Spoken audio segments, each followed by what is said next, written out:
שני הדברים הללו הם מכונת הכסף שלנו לממן את מלחמת הטרור נגדנו ונגד העולם כולו. אנחנו נמשיך לכתוש אותם, נשב תחת.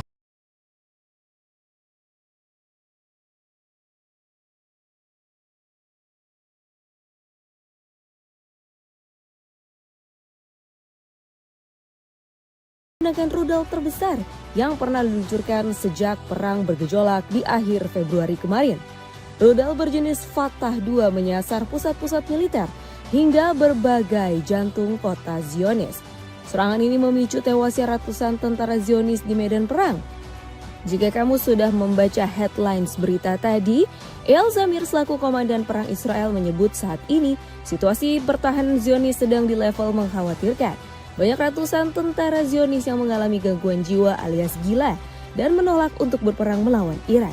IRGC mengklaim selama perang ini mereka telah membunuh setidaknya 650 tentara gabungan, baik dari Israel maupun Amerika. Korps Garda Revolusi Islam Iran memberikan dua pilihan, menyerah ataupun melanjutkan perang. Tetapi Benjamin Netanyahu dengan mulut angkuhnya tetap menyatakan perang sampai Iran benar-benar hancur. Ibarat menantang sang singa, langkah Netanyahu justru menimbulkan kesengsaraan bagi rakyat Zionis. Apakah dengan serangan-serangan mematikan dari Iran telah membuat Israel menyerah? Akankah dalam waktu dekat IRGC mendeklarasikan kemenangannya? Cetak gol, coba merangkum balasan pedih Iran bungkam mulut sombong Benjamin Netanyahu sebagai berikut. Serangan rudal mematikan Iran picu kebakaran hebat di Israel. Kalau kita ibaratkan Israel seperti manusia angkuh yang keras kepala, berbagai serangan mematikan dari Korps Garda Revolusi Islam Iran masih belum menyadarkan kesombongan Zionis. Lagi-lagi Israel melancarkan serangan terbarunya bersama Amerika Serikat. Kali ini kawasan Karaj menjadi sasaran empuk setelah kedua negara paling bejat ini menghancurkan Teheran dan Isfahan. Israel menargetkan fasilitas sipil menghancurkan jembatan tertinggi di Iran yang masih dalam tahap pembangunan. Kepulan asap hitam pekat terekam jelas di area sekitar jembatan B1. State TV said, adding that the first strike had caused 2 civilian casualties.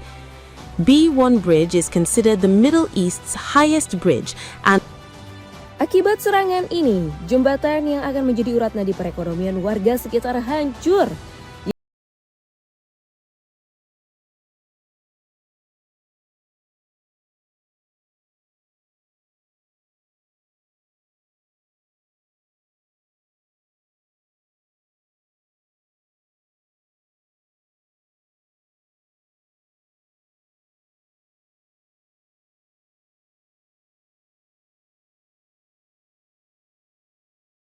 Sipil yang harus menjadi korban akibat kebrutalan Israel Amerika. Zionis seolah pengecut karena melancarkan berbagai serangan yang menyasar langsung ke warga sipil tak bersalah. Akibat serangan ini, 13 warga Karaj dikabarkan meninggal dunia dan sebagian lainnya mengalami luka berat. Informasi tersebut disampaikan oleh Direktur Jenderal Yayasan Veteran Amir Hossein Danesh Kuhan. Amir Hossein menyebut jumlah korban meninggal diprediksi masih akan terus bertambah. Sebab tim SAR di Provinsi Al-Burs masih terus menyisir kemungkinan warga yang tertimbun reruntuhan. Jumlah orang kehilangan nyawanya dalam serangan Amerika Israel di jembatan B1 Provinsi Al-Burs meningkat menjadi 13 orang. Kemungkinan besar masih akan bertambah, kata Amir Hossein. Di momen inilah Benjamin Netanyahu berani mendeklarasikan kemenangan atas Iran. Perdana Menteri Israel ini mengatakan bahwa kekuatan Garda Revolusi Islam Iran sudah melemah total. Kami telah melemahkan kekuatan IRGC, semua orang-orang penting sudah kami lenyapkan, kata Netanyahu. Kalau kita ibaratkan Netanyahu seperti orang yang mengidap penyakit NPD, yaitu penyakit gangguan mental di mana dirinya merasa superior secara berlebihan dan minim empati terhadap orang lain.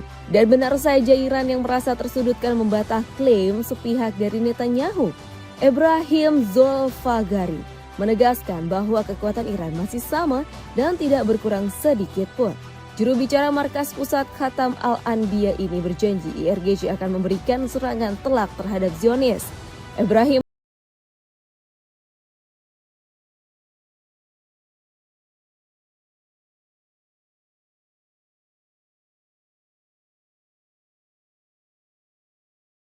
membantah klaim Amerika Serikat yang menyebut kemampuan militernya telah melemah.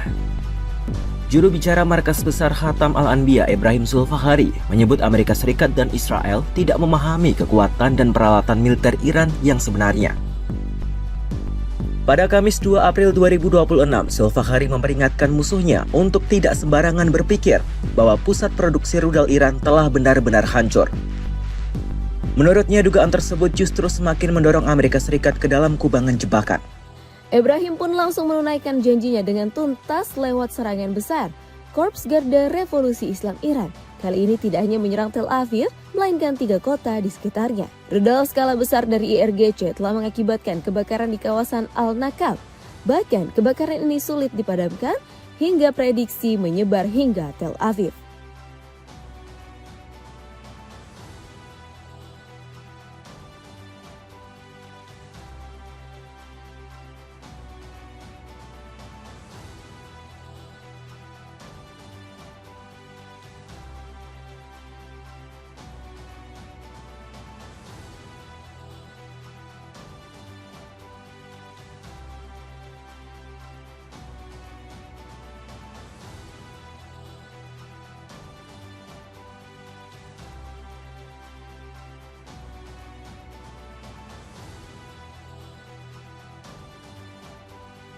Tak hanya di Al-Nakab, rudal Iran juga menyasar di kawasan industri di Negev, dan militer Israel membenarkan jika rudal dari IRGC telah menghanguskan dan menghancurkan bangunan. Bola-bola api raksasa bak batu sijil dari neraka seolah menghantam kawasan Israel.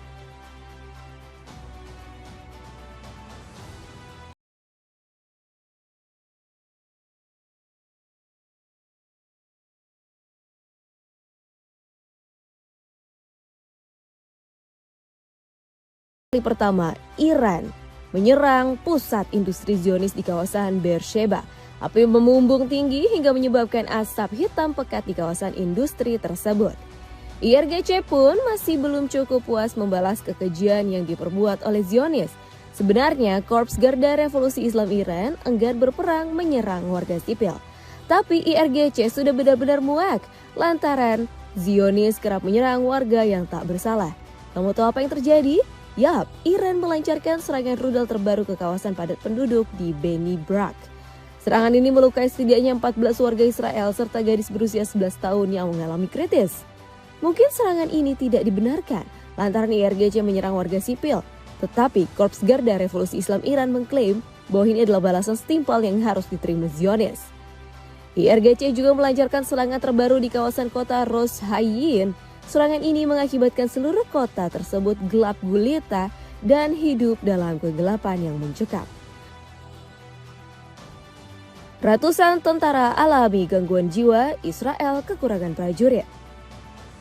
Korps Garda Revolusi Islam Iran kalau kita ibaratkan seperti orang kesetanan. IRGC tidak ada kata ampun lagi untuk membalaskan berbagai kelakuan keji di tentara Zionis. Korps Garda Revolusi Islam Iran mengklaim telah menghancurkan kapal kontainer di Teluk Persia. Selain mengangkat logistik perang, kapal ini juga membawa puluhan tentara Zionis. IRGC menyatakan bahwa sebanyak belasan tentara Israel tewas karena serangan di Teluk Rusia. Selama serangan ini, Angkatan Laut IRGC menyerang kapal kontainer Express Halvong yang merupakan milik Zionis di Teluk Persia menggunakan rudal balistik. Tulis media resmi Tasnim. Jika ditotal, dari awal perang sudah ada kurang lebih dari 650 tentara. 650 tentara yang tewas terdiri baik dari prajurit Israel dan Amerika sejak perang bergejolak di akhir bulan Februari kemarin. Selain membuat tentara Israel tewas, IRGC juga telah membuat prajurit Zionis terkena mental. Sejumlah kantor berita Israel mengungkapkan ratusan prajurit mengalami gangguan psikologis berat. Menurut kabar, klinik-klinik hingga rumah sakit jiwa dipenuhi oleh prajurit IDF. Dokter yang memeriksa mengungkapkan gangguan jiwa ini disebabkan karena para tentara stres di medan tempur. Selain karena takut mati, mereka juga stres karena kerap mendapat tekanan dan ancaman dari komandan. Sebagian besar tentara lainnya juga mengalami depresi dan menolak panggilan tugas. Kondisi ini mencerminkan betapa daruratnya militer Israel dan lebih mirisnya lagi, Zionis juga tengah mengalami krisis personil. Ini bukan sekedar asumsi, melainkan disampaikan langsung oleh Eyal Zamir. Komandan Perang IDF ini mengungkapkan militer Israel saat ini tengah menghadapi situasi genting. Pertahanan mereka tengah rapuh karena kehilangan ratusan personil di medan perang. Eyal Zamir telah meminta pengajuan ke parlemen Israel untuk menambah personil, salah satunya dengan meminta warga sipil untuk mau menjalani wajib militer. Kepala Staf IDF ini telah mengirimkan surat sejak tanggal 30 Maret kemarin, namun surat yang diajukan Eyal Zamir sampai detik ini belum disetujui dan ditandatangani oleh parlemen Israel. Saya ingin menanggapi kekhawatiran yang Anda sampaikan mengenai prajurit IDF dan sistem cadangan pada khususnya, serta menyerukan kepada Anda untuk memenuhi tanggung jawab, kata Eyal Zamir. Eyal Zamir pun meminta pemerintah Israel untuk kembali memperpanjang wajib militer bagi laki-laki selama 36 bulan. Sebelumnya, masa wajib militer hanya sekitar 30 bulan. Pada bulan Januari, keputusan untuk mempersingkat wajib militer 30 bulan mulai berlaku dan ini terlepas dari tuntutan saya yang jelas selama setahun terakhir untuk bergerak ke arah yang berlawanan, yakni memperpanjang masa dinas, tambah Eyal. Menurut Eyal, para prajurit harus siap mati demi membela negaranya yang sedang terdesak. Ia mengatakan bahwa harga mahal pun harus dibayar oleh prajurit maupun keluarganya. Mereka yang akan dipanggil untuk bertugas berulang kali, tutur Eyal Zamir. Dapatkan sweater polos dari Soipo yang kini turun harga, cek linknya di bawah ini. Membungkam mulut besar Benjamin Netanyahu. Operasi terbaru yang dilancarkan Republik Islam Iran telah sukses memenamkan Israel. Benjamin Netanyahu mengatakan bahwa Israel telah memenangkan pertempuran melawan Iran. Dengan nada sombong, Netanyahu mengklaim Israel telah banyak melemahkan kekuatan Iran, mulai dari 70% persediaan bahan baku baja hingga menguras habis sumber dana IRGC. Untuk lebih jelasnya, mari kita simak pernyataan dari Benjamin Netanyahu melalui TikTok pribadinya. הבטחתי לכם שאנחנו נמשיך לכתוש את משטר הטרור בטהרן, וזה בדיוק מה שאנחנו עושים. אחרי שהשמדנו להם 70% ביכולת ייצור הפלדה, שמשמש להם חומר גלם לכלי הנשק נגדנו, אנחנו היום תקפנו את המפעלים הפטרוכימיים שלנו. שני הדברים הללו זה מכונת הכסף שלנו לממן את מלחמת הטרור נגדנו ונגד העולם כולו. אנחנו נמשיך לכתוש אותם, כפי שהבטחתי, מועדים לשמחה. Sebelum menyampaikan kesombongannya, Netanyahu sudah beberapa kali mengklaim kemenangan. Kita telah mematahkan kekuatan pasukan Iran yang mengepung kita. Mereka masih memiliki kekuatan terbatas, tapi mereka tidak lagi dapat mengacam keberadaan kita, kata Netanyahu. Jika memang demikian, lantas dari mana asalnya gempuran bombastis yang kita bahas di awal tadi? Pertanyaan serupa juga diajukan oleh juru bicara Staf Umum Angkatan Bersenjata, Brigadier Jenderal Shafei. دیدی که ترامپ دیشب در سخنرانیش گفت که ما نیروهای مسلح ایران رو نابود کردیم، نیروهای دریایی رو نابود کردیم. برای چندمین بار این رو برای چندمین بار. خب ما یه سوال میکنیم، اگر شما اینا رو نابود کردید، از مریخ داره به مغز و سر فرماندهان و افسران شما موشک میباره، تجهیز منطقه نابود میشه، مراکز اقتصادی و شرکت‌های آمریکایی چجوری داره نابود میشه اگر نیروهای مسلح ایران ضعیف شدند؟ خب دنیا اینو میفهمه. یک نفر در حالت خواب هم یک چنین تحلیلی نمیکنه. آخه چی نابود شده؟ کجا نابود شده؟ Celotehan kedua pemimpin tadi sama sekali tidak masuk akal jika melihat kekuatan Iran. Menurut laporan, Teheran masih menyimpan segudang rudal serta ribuan drone untuk melanjutkan pertempuran. Sementara itu, Ibrahim Zolfagari selaku juru bicara Markas Pusat Khatam Al-Anbiya juga mengeluarkan pernyataan keras. Menurutnya Israel dan Amerika telah salah besar memperhitungkan kekuatan Iran. Asumsi seperti itu hanya akan memperdalam kubangan yang telah Anda jatuhkan diri ke dalamnya. Jangan repot-repot menghitung rudal drone dan sistem strategis kami. Anda akan kalah dan tidak akan mencapai apa-apa. Di sisi lain, satu hal yang paling mengejutkan adalah retorika palsu yang dilancarkan Donald Trump. Bagaimana bisa sang presiden terus berbohong meski sudah tahu pasti dengan kemampuan sejati negeri para mullah. Bahkan sejumlah informan intelijen Amerika Serikat juga tidak sepakat dengan klaim sepihak Trump. Menurut mereka, kemampuan tempur Iran masih jauh lebih mumpuni ketimbang Paman Sam. Mereka lebih sangat siap untuk menimbulkan